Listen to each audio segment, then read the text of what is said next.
सुनिए, कुरान फरमाता है वक़ज़ा रब्बुका अल्ला ताबुदू इल्ला इय्याहु व बिल वालिदैनि इहसाना। अल्लाह ने फैसला फरमा दिया कि इबादत अल्लाह ही की जाएगी, अल्लाह के अलावा किसी को सजदा नहीं करेंगे। नमाज, रोज़ा, हज, ज़कात, क़ियाम, यानी जितनी भी इबादत है किसके लिए की जाए? अल्लाह के लिए की जाए। अब इस आयत का दूसरा जो सुनिए, बस आप 10 मिनट सुन लीजिएगा, आपका दिल करे तो फिर उठ के चले जाना। मैं तमहीद बांध रहा हूँ, आपको जहां पहुंचाना चाह रहा हूं वहां पहुंच जाइए। अल्लाह फरमाता इबादत अल्लाह ही की जाए, और उसके फौरन बाद में इरशाद फरमाया वबिल वालिदैन एहसाना, अपने माँ बाप के साथ अच्छा सलूक करो। यानी एक तरफ अल्लाह पाक फरमाता मेरी इबादत करो, और उसके फौरन बाद इरशाद फरमाया अपने माँ बाप के साथ अच्छा सलूक करो। ए अल्लाह तो अपने रसूल से बड़ी मोहब्बत करता है, अपने हबीब से बड़ा प्यार करता है, मगर इस आयत में जहां इबादत का जिक्र है वहां अल्लाह पाक ने अपने रसूल का जिक्र नहीं फरमाया या किसी और काम का जिक्र नहीं फरमाया। अल्लाह अल्लाह क्या कहा गया कि अपने माँ बाप के साथ अच्छा सुलूक करो। साहब आप 5 टाइम के नमाजी हैं, तहज्जुद भी पढ़ते हैं, चाश्त भी पढ़ते हैं, इशराक भी पढ़ते हैं, आपने 1 हज नहीं 10 हज कर लिए हैं, आप सिर्फ रमजान के नहीं बल्कि 12 महीने रोजे रखते हैं, आप ज़कात भी देते हैं, बड़े धड़ल्ले से खर्च करते हैं, आप अल्लामा फहामा मुफ्ती आजम हैं, आप बहुत बड़े लेक्चरार हैं, आप बहुत बड़े ये हैं वो हैं, तुर्रम खां हैं, सब कुछ है। मगर याद रखो अगर सजदे ज्यादा कर लिए,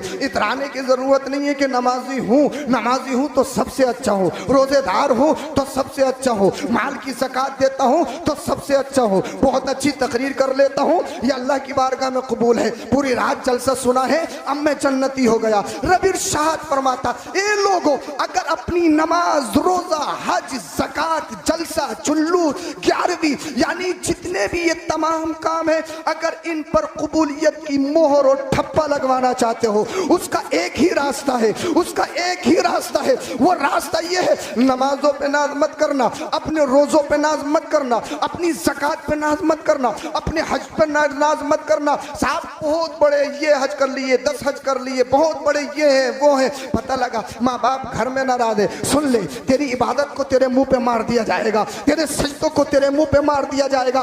5 टाइम का नमाजी नहीं, चाहे सजदे में मर जाए, चाहे तहज्जुद में दम तोड़ दे, 1 हज नहीं, न जाने जिंदगी में कितने हज कर लिए हो, चाहे हरम में दम तोड़ दे, चाहे रोज़े रसूल के सामने दम तोड़ दे, चाहे जलसा तुम 3 बजे तक नहीं पूरी रात सुनो, फजर तक सुनो, कई दिन लगातार सुनो, चाहे मैं कितना बड़ा अल्लामा फहामा कोई कितना बड़ा मुफ्ती हो जाए, मगर याद रखो माँ बाप नाराज है। अगर माँ बाप राजी नहीं है तो नमाज काबिल कबूल नहीं है, रोजा काबिल कबूल नहीं है, कोई इबादत अल्लाह की बारगाह में कबूल नहीं, सजदा करना बेकार है, अल्लाह अल्लाह जलसा करना बेकार, जलसा सुनना बेकार, तकरीर करना बेकार, तकरीर सुनना बेकार। ये लोगों कुरान की आयत ये बता रही है अगर अपनी नमाज, रोजा, हज, ज़कात, इबादत, जलसा, जुलूस कबूल करवाना चाहते हो, उसका एक ही जरिया है, वो जरिया ये है माँ बाप को राजी कर लो, माँ बाप राजी हो गए अल्लाह राजी हो जाएगा, रसूलुल्लाह राजी हो जाएगा। सुभान अल्लाह, सुभान अल्लाह, माशाअल्लाह, माशाअल्लाह।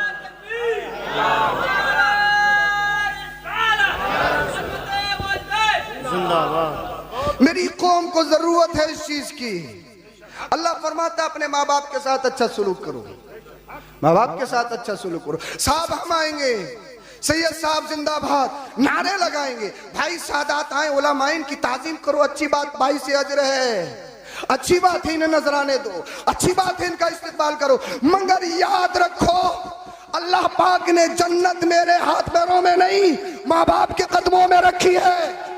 बोल दो यार, बोल दो जरा सुभान अल्लाह, बोलो जरा सुभान अल्लाह। इसलिए मेरे या किसी भी आलिम दीन या किसी भी सैयद पीर के हाथ पैर चूमने से पहले ये देख लो कहीं मेरी माँ तो नाराज नहीं है, कहीं मेरा बाप तो नाराज नहीं है, कहीं मैंने किसी का दिल तो नहीं दुखाया। इसलिए माँ बाप के हाथ पैरों को चूमोगे अल्लाह पाक तुम्हें दुनिया में भी इज्जत अता फरमाएगा, और जब इस दुनिया से जाओगे अल्लाह पाक तुम्हारी कब्र को जन्नत का गहवारा बना देगा। माँ बाप जरूरी है, जरूरी है, जरूरी है। माँ बाप की अहमियत समझो। ये माँ बाप एक ऐसी नेमत, एक ऐसा तोहफा, इनका कोई बदल नहीं, इनका कोई बदल नहीं है, इनका बदल है ही नहीं। आप साहब थोड़े से कुछ बन गए, माँ बाप समझाएं, कहाँ उनको अपने खातिर में लाते हैं। हम तो बहुत बड़े बाबू साहब हैं, ब्रांड पहनते हैं, ब्लैकबेरी का पहनते हैं, राडो की घड़ी बांधते हैं और साहब लेदर शूज पहनते हैं। आपकी क्या हैसियत है? 10-10 हज़ार का सूट पहनते हैं, 20-20 हज़ार का सूट पहनते हैं और माँ बाप के पास अल्लाह अकबर कबीरा वही फटे पुराने कपड़े। कैसा मालदार है तू, कैसा पढ़ा लिखा है तू, कैसा मंत्री है तू, कैसा प्रोफेसर है तू? अपने माँ बाप को इग्नोर करके तो अपने जिस्म पे खर्च करता है। तो अल्लाह पाक ने जिनके सरों पे वालिदैन का साया अभी तक है, माँ बाप की कदर कीजिए, मगर माँ बाप पर भी लाजमी है, वालिदैन पर भी लाजमी है कि अपने बच्चों को सही दिशा में लेके जाए। खास करके आज के वालिदैन और बापों की क्या नजर है, बस पैसा कमाए, गड्डी लेकर आ, फला बदला इतनी गड्डी लेकर आ रहा है, तुझसे नहीं कमाया जा रहा है क्या? 15,000 की तनख्वाह 20,000 ला दिए तो बड़ा खुश है बेटा, हाँ अगले महीने में 30 ला के देना, चाहे किसी का गला काटना, कितनी दलाली लेना, कितनी रिश्वत खाना, कोई मतलब नहीं है। सही दिशा में लेके आओ। सैयदना उमर फारूक आजम रजी अल्लाह ताला अन्हु की बारगाह में एक शख्स अपने बच्चे को पकड़ कर लाया, हुजूर ये मेरा बेटा है, मुझे गालियां देता है। आपको जलाल आ गया, तुझे मालूम नहीं है अल्लाह पाक ने माँ बाप की कितनी बड़ी शान बयान की है। अमीरुल मोमिनीन उमर फारूक आजम रजी अल्लाह ताला अन्हु ने उसको डांटा, ज़ज्र तौबीक की। जानते हो कौन अमीरुल मोमिनीन उमर फारूक आजम? जिन्होंने आधी से ज्यादा दुनिया पर हुकूमत करी, और जब ईद का वक्त आने वाला था ना, मुझे बात याद आ गई तो बता रहा हूँ, बोलिए जरा सुभान अल्लाह। ईद का वक्त आ गया, बेटी आ गई, हुजूर अब्बा हुजूर कपड़े बनाने के लिए पैसे दे दीजिए। बोल दो जरा सुभान अल्लाह, क्या कपड़े बनाने के लिए पैसे दे दीजिए। अमीरुल मोमिनीन उमर फारूक आजम ने इरशाद फरमाया, पैसे तो है नहीं। कौन? जो आधी से ज्यादा दुनिया पर हुकूमत करने वाला बादशाह अमीरुल मोमिनीन, इतने भी पैसे नहीं कि ईद पे अपनी बच्चियों को कपड़े बना दे। आज के दौर में तो अगर थोड़ा सा मिंबर भी बन जाए तो इधर से घोटाला, उधर से घोटाला, ये घोटाला, वो घोटाला, करप्शन करप्शन करप्शन करप्शन। अल्लाह अकबर कबीरा, अल्लाह खैर फरमाए। कब क्या किया जाए? क्या हुजूर बेटियों ने कहा कि अब्बा ऐसा करिए, आने वाले महीने की तनख्वाह पहले ही ले लीजिए, आने वाले महीने की तनख्वाह पहले ही ले लीजिए। गए खजानची को बुलाया, हमें पेश की तनख्वाह दे दो, सुनने की बात है। तो अब खजानची ने क्या कहा वो सुनिए। कहा हुजूर ये कागज है, ये कलम है, कुछ लिख दीजिए। कहा क्या लिखूं? ये लिख दीजिए कि अगले महीने तक जिंदा रहोगे। यार समझे नहीं क्या यार? मैं आराम से बोलूंगा तो क्या आप तकरीर नहीं सुनोगे? है? अरे भाई मैं थका हुआ हूं तो मेरा साथ दो ना, बस कम से कम आपके दिल पे कोई बात असर कर जाए। कहा लिख दीजिए अगले महीने तक जिंदा रहोगे। इतना सुना दिल की दुनिया बदल गई, आंखों में आंसू। का मौत का तो पता नहीं, का फिर सैलरी लोगे? कहा इस सैलरी की जरूरत नहीं। घर आए, कहा अब्बा कपड़े कहाँ हैं? कहा बेटियों ईद आने वाली है, नए कपड़ों में नहीं पुराने कपड़ों में ईद मना लो। कौन कह रहा है? बादशाह कह रहा है। बादशाह अब्बा हुजूर खवातीन, शहर की औरतें, लड़कियां मजाक बनाएंगी, अमीरुल मोमिनीन बादशाह की बेटी फटे पुराने कपड़े पहन रही हैं, ये इनके पास इतना भी नहीं कि नए कपड़े ईद पे ले आए, नए कपड़े ज़ेब तन कर ले। अल्लाह अल्लाह अमीरुल मोमिनीन ने इरशाद फरमाया, बेटियों शहजादियों सुनो, दुनिया की परवाह मत करो, दुनिया वालों को मत देखो। आज तुम अल्लाह की रजा के लिए फटे पुराने कपड़े दुनिया में ईद के दिन पहन लो। अल्लाह पाक ने तुम्हारे लिए जन्नत में जन्नती जोड़े तैयार कर रखे। वो अमीरुल मोमिनीन उमर फारूक आजम है। एक शख्स आया कि हुजूर गाली देता है, आपने उसको डांटा। फिर वो बच्चा बोला, हुजूर अगर इजाजत हो तो कुछ कहूं। कहाँ कहिए? कहा हुजूर ये बताइए, बच्चों पर ही अम्मा अब्बा के हुकूक हैं या अब्बा पर भी कुछ है? बोल दो जरा सुभान अल्लाह। आपने इरशाद फरमाया अब्बा पर 3 फर्ज। कितने? ये तो याद कर लोगे। कितने फर्ज? 3 फर्ज। जो बच्चे गलत दिशा में जा रहे हैं ना, कहीं ना कहीं कमी है हमारी। कितने फर्ज बाप पर? 3। 1 नेपालगंज में 1 करोड़ की प्रॉपर्टी खरीद के देना। नंबर 2 1 करोड़ का मकान बना के देना, नंबर 3 एयर कंडीशन गाड़ियाँ खरीद के देना। ये 3 फर्ज हैं। अब चाहे बच्चा शराबी हो, नशेड़ी हो, जुआबाज हो, कुछ भी हो जाए, कहीं भी चला जाए, कोई मतलब नहीं, 3 काम करने हैं बस। यही तो हमारा मकसद है का 3 फर्ज। सबसे पहला फर्ज ये है नजीबा खानदानी शरीफ औरत से निकाह करे। बोल दो यार सुभान अल्लाह। सबसे पहला फर्ज नजीबा खानदानी शरीफ औरत से निकाह करे। ये बाप पर फर्ज है। आज के दौर में कोई देखता है खानदानी का? नहीं, इनको तो परकटी चाहिए, इनके तो बेहया चाहिए, इनका तो वो चाहिए जिसका बैकग्राउंड मजबूत हो। मगर अमीरुल मोमिनीन ने क्या इरशाद फरमाया? जो शरीफा हो, खानदानी हो, उस लड़की से निकाह करे। ये बाप पर फर्ज है। अल्लाह अकबर कबीरा, ये फर्ज है। और सुनो, इसलिए जहां खेती अच्छी होगी, जमीन अच्छी होगी, वहां खेती भी अच्छी होगी। जी सही बात। और बंजर जमीन में दाना डालोगे, खराब हो जाएगा, कुछ नहीं उगेगा। उगेगा तो सिर्फ कांटे ही उगेंगे, इसके अलावा कुछ नहीं उगेगा। हजरत बच्चा बिगड़ गया, ये हो गया, वो हो गया, जश्न गौसुल बरा में आए हो, एक बार जरा दिल के कान खोल के सुनो। गौसे पाक हर घर में पैदा नहीं होते। जी सही बात है। बोलो जरा सुभान अल्लाह। सुभान अल्लाह। गौसे पाक हर घर में पैदा नहीं होते। एक सेब दरिया से उठा के खाया, चोरी करके खाया?